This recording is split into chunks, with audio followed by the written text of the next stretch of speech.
8h03, estamos de volta com o Folha no Ar, primeira edição, ao vivo aqui pela Folha FM 98,3, oferecimento de Proteus, serviços de saúde, medicina ocupacional com fisioterapia e acupuntura também. E o oferecimento dos laboratórios Plínio Bacelar. No programa de hoje, conversando com o Vitor Peixoto, cientista político e professor da UF, nós contamos com o Aloysio. Aloysio, voltamos com você. A gente estava conversando até antes de marcar a entrevista, marcamos entrevista, eu e o professor Vitor, e ele falou que esse bloco é o que ele se sentiria mais em casa para comentar. Então, e o bloco, cujo tema tem mais perguntas aqui no grupo. Vitor, vou começar, está pré-pautado aí, como é que você está vendo, na abertura do programa, eu dei uma atualizada nos dois fatos importantes de ontem, nacionais, como é que você está vendo o cenário nacional? Bom, é um cenário de muitas incertezas também, né? Não é nada fácil fazer qualquer tipo de previsão, eu nem arrisco fazer previsões, mas vamos dividir o contexto em determinadas dimensões. A primeira, eu acho que a mais importante, é a dificuldade que o Brasil tem de retomar a sua vida normal diante da falta de vacinas. Isso está tendo um custo muito alto, né? Politicamente, inclusive, porque a CPI está cada vez mais demonstrando a responsabilidade do governo federal no atraso da aquisição de vacina. Isso tem aspectos muito importantes para uma outra dimensão, que é a dimensão econômica. Enquanto muitos países já estão se livrando das máscaras, retomando a sua economia, a gente ainda engatinha. A despeito, obviamente, de alguns resultados, por exemplo, do PIB, né, que tem surpreendido diante do cenário internacional. Mas o meu ponto aqui é até de que forma que esse bom momento econômico internacional poderia estar sendo aproveitado pelo Brasil numa retomada muito mais consistente, inclusive com aspectos positivos para o emprego, para a inflação, enfim, que não estão acontecendo. A gente está numa dualidade econômica muito dramática, eu diria, porque a gente cresce no nosso comércio internacional, a gente tem um preço de commodities que possibilita a recuperação de determinados setores econômicos, mas isso não transfere para a vida da população. Então a gente tem decréscimos de renda, de poder de compra do indivíduo, a gente tem problemas muito graves com desemprego, desocupação, subocupação, e obviamente com a inflação. Então, assim, a gente está vivendo um momento, uma dimensão econômica, em que tem uma dualidade muito grande. E a gente tem que se perguntar como é que isso vai impactar na vida do eleitor, né? Porque não são os indicadores macroeconômicos que votam, são os indivíduos. E esses indivíduos vão avaliar o governo federal basicamente, né, como sempre o fizeram. Eleitor não é nenhum bobo, né? O eleitor sabe muito bem avaliar as condições que o país passa e vai avaliar o governo federal certamente, né, baseado na dimensão econômica. Então, eu acho que essa rateada na retomada pode custar muito caro para Bolsonaro em 2022. É aquela frase que se notabilizou nos anos 90, um estrategista de campanha de Bill Clinton, que era um governador do Arkansas, é um estado menor dos Estados Unidos, está mais ou menos aí, sei lá, Maranhão pra gente, Roraima, ganhou o Bush pai, presidente, vice 2 mandatos do Reagan, herói condecorado da Segunda Guerra Mundial, para eles é muito importante, né? E como o governo do Arkansas tinha vencido a Primeira Guerra do Iraque, como é que poderia ganhar de um cara com esse perfil? Aí o Jim Carvide falou, "This economy stupid", né? Economia estúpido. E Bill Clinton ganhou a eleição e se reelegeu depois. Essa frase aí acho que resume bem o que você está falando, né? Agora, tem várias perguntas aqui, várias perguntas no grupo. Eu vou começar com uma pergunta de um colega seu, professor da UENF, o sociólogo Roberto Dutra. Bom dia. Caro Vitor, como você avalia as chances da chamada terceira via nas eleições presidenciais de 2022? Bom, bom dia, Roberto, um grande amigo, um grande parceiro, um intelectual de peso que a gente tem na universidade, reconhecido internacionalmente. Roberto além de ser um grande sujeito, é um intelectual muito importante. Para quem conhece Luhmann, conhece teoria dos sistemas, Roberto é uma referência internacional. Bom, Roberto, eu acredito, inclusive, que a gente compartilha das mesmas opiniões. Assim, neste momento que a gente está vivendo agora, que tudo é muito incerto, a terceira via é impraticável. Está imprensada por dois grandes blocos, né? Bolsonaro, por pior situação que estiver ou que esteja neste momento, ele vai ter um núcleo duro em torno de 20% a 25%, garantido. Dificilmente Bolsonaro vai sair desse piso, né? E do outro lado, Lula abocanha quase que 1/3 do eleitorado também bastante fixo, né? Então são dois pisos muito altos. Para qualquer terceira via entrar, ele tem que ter no mínimo 2 dígitos para poder disputar e tentar ir para o segundo turno, né? Mostrar minimamente viabilidade eleitoral. Nesse momento, pulverizado do jeito que está, é impossível, né? Isso a gente sabe. E tem, dentro da terceira via, uma característica de alguns personagens específicos, Dória é um deles, que não arredam o pé e vão bater para tentar ser candidato, né? Então, essa pulverização que a gente poderia chamar aí de uma equidistância, né, entre os dois polos, eu não me arrisco a dizer que é o centro, né, porque muito provavelmente não é o centro, né? Essa terceira via muito provavelmente vai ser parte ou do centro, da centro-direita ou da própria direita, né? Eu acho que as chances são muito pequenas, muito pequenas. O cenário polarizado é bem provável que permaneçam, porque tem pisos muito altos, né? Matematicamente é muito difícil alguém conseguir alcançar mais de 20 pontos nessa circunstância. Teria que unificar muito o campo para poder disputar ou com Lula ou com Bolsonaro nessa circunstância. Inclusive o Luciano Huck desistiu, né? Estava muito próximo a se candidatar, né, antes do convite da Globo, e desistiu por conta dessas questões, né? Porque não tinha condições de unificação dessa terceira via e porque o limite é muito alto. Tem aqui uma pergunta do Roberto Shoa, policial federal, especialista em segurança pública. Acha viável, você falou da direita e centro-direita, né?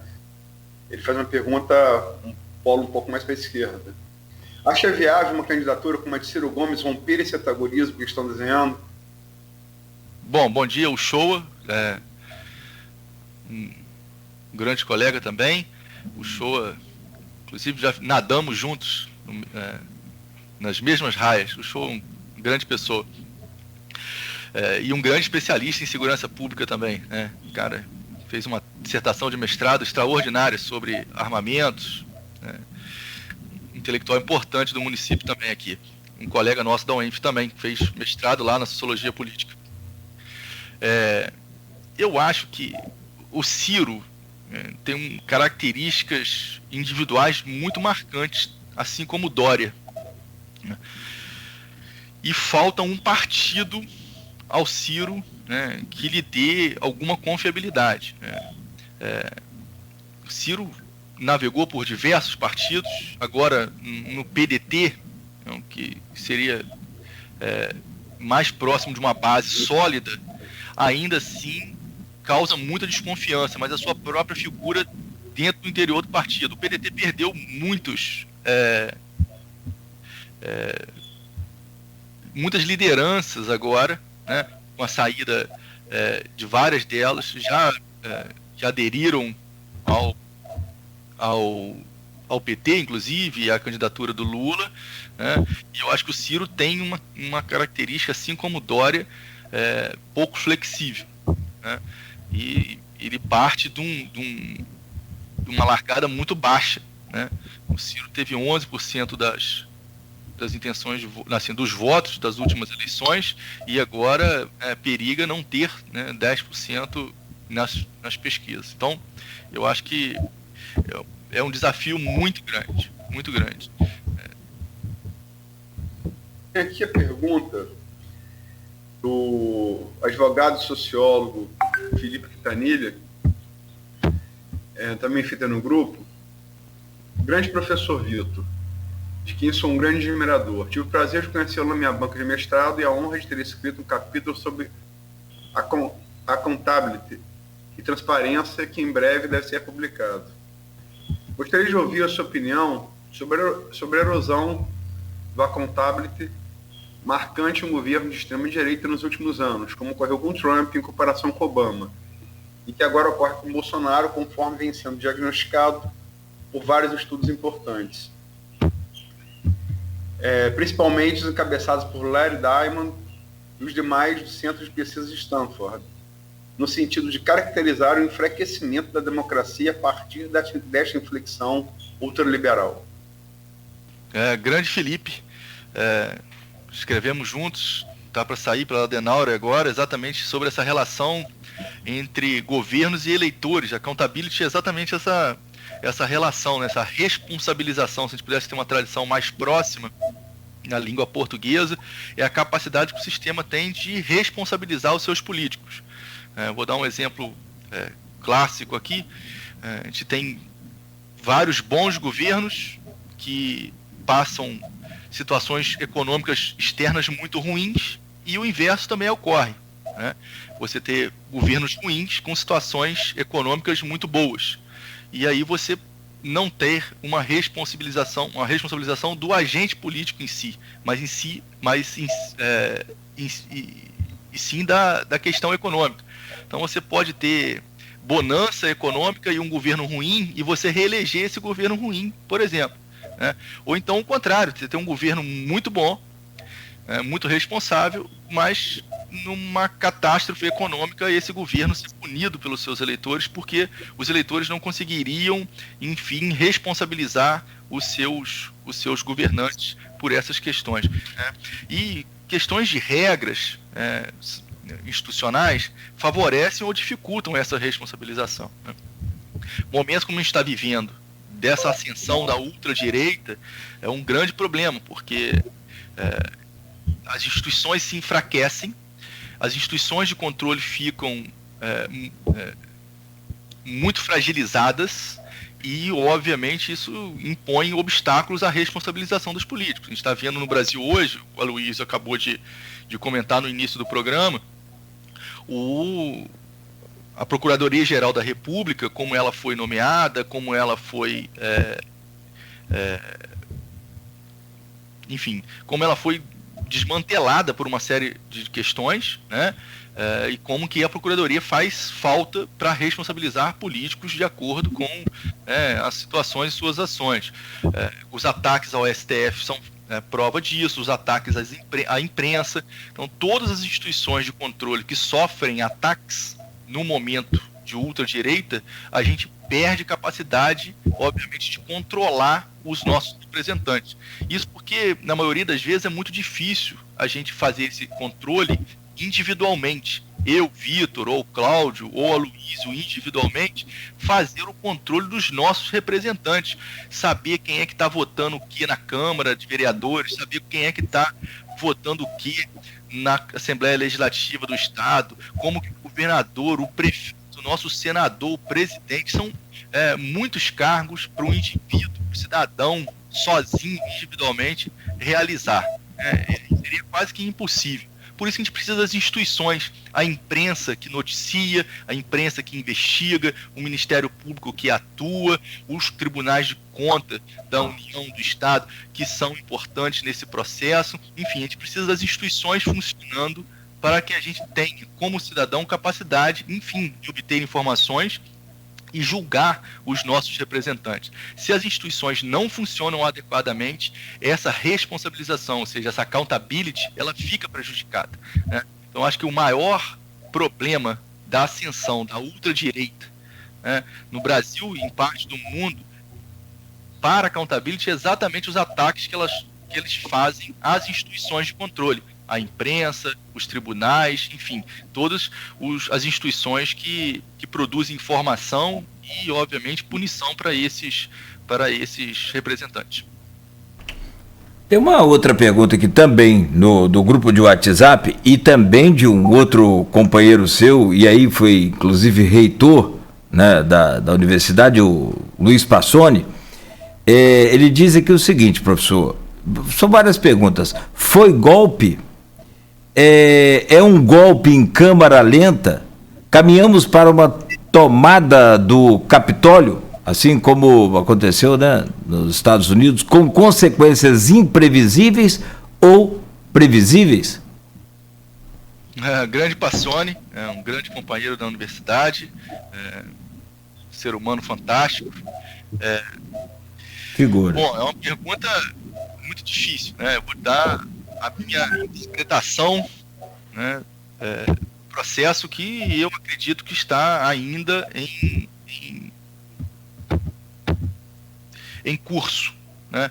A gente dizer que foi golpe em 2016, por mais que fale que foi um golpe parlamentar ou foi um golpe branco, enfim, qualquer adjetivo que se queira colocar, eu acho que elimina parte da interpretação que não foi um ato isolado, né? Eu acho que parte de um processo. Eu acho que a gente viveu um ataque claro ao sistema democrático, que não começou em 2016, ele começou lá em 2013, com as manifestações, sem clareza do que estava acontecendo naquele momento. Então, acho que os movimentos de junho de 2013 foi o início de uma mobilização. A Lava Jato teve o seu grau de importância muito grande no processo de descredibilização do sistema político. Faltou responsabilidade da oposição e do governo naquele momento, de leitura desse processo, né? Houve uma corrosão da crença nas regras eleitorais, desde da não aceitação do Aécio dos resultados, como o próprio candidato disse em gravações, que ele queria, entre aspas, peço perdão para repetir aqui, encher o saco, né, com o pedido de análise das eleições, da lisura das eleições. Então, Bolsonaro não inventa a questão da fraude das eleições, foi inventado lá em 2014. O processo que culminou com o impeachment da presidente Dilma, ele foi mobilizado nas ruas, foi mobilizado na imprensa, foi mobilizado no Poder Judiciário, e a gente viu implodir, né, com a ascensão do Bolsonaro, né? Inclusive as forças que o levaram para lá. A Lava Jato, por exemplo, hoje está completamente desmantelada, né? A Polícia Federal, que era uma das instituições... Eu sou... Está com um problema. Opa. Achei que ia normalizar, mas... Voltou? Agora sim, ok. Obrigado. Enfim, eu acho que eu não sei de onde que eu parei de ser ouvido, mas como parte do processo, eu acho, resumindo, que 2016 não encerrou, né, um fato. Então, assim, não foi um único processo, eu acho que a gente está nele ainda, e é sim muito provável, né, está se desenhando claramente que a aceitação das regras democráticas, né, vai ter um grande desafio em 2022, caso Bolsonaro seja derrotado, né? E a hora de agir, a hora das instituições agirem é agora. O presidente da República não pode, em hipótese alguma, fazer uma acusação sobre o sistema de representação, sobre o sistema eleitoral brasileiro e não demonstrar provas. Se ele falou que foi fraudado e tem provas para isso, ele precisa demonstrar agora, né? Nós temos aí um momento propício que ele está no poder para ele apresentar as provas que as eleições de 2018 foram fraudadas, né? Que a gente possa julgar, que o sistema judiciário possa esclarecer as dúvidas sobre o processo eleitoral de 2018. O que não pode é um presidente da República acusar o sistema eleitoral brasileiro, dizer que tem provas e ele não apresentar essas provas.